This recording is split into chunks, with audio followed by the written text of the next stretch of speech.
হরিকথা হৃদয় মন্দিরে ধারণ করতে পারেন শ্রবণের দ্বারা, তার সব কিছুই যেন মঙ্গল হয়।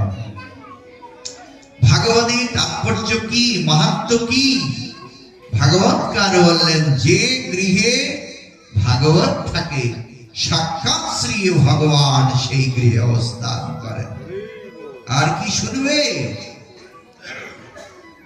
আমরা প্রতিদিন স্নান করি না? স্নান করলে কি হয়?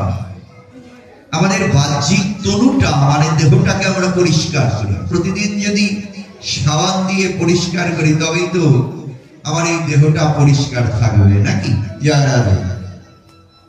এখন বাহিরটা তো পরিষ্কার করলাম, হৃদয়টা কিভাবে পরিষ্কার করব?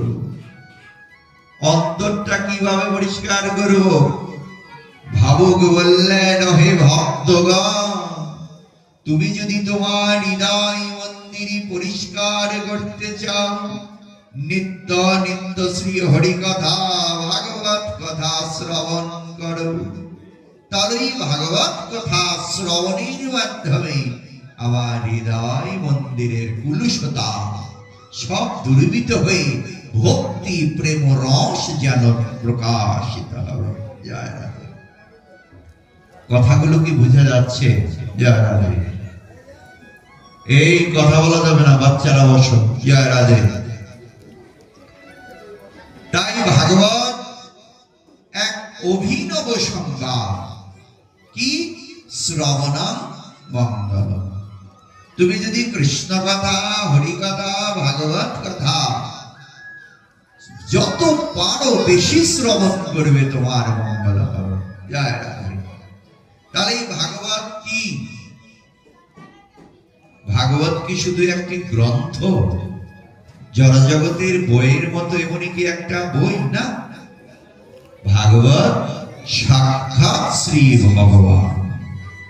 আবার হরি মন্দিরে যেমন ভগবান বিরাজমান, ঠিক তদ্রূপ ভাবে ভাগবত সাক্ষাৎ শ্রী ভগবান।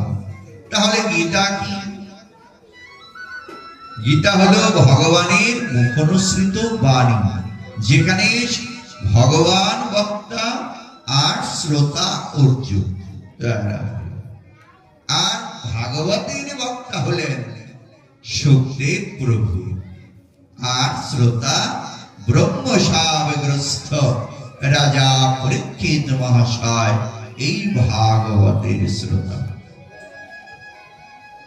তাহলে ভাগবত কি? শাস্ত্রকার বললেন, ভাগবত কি শুনবে?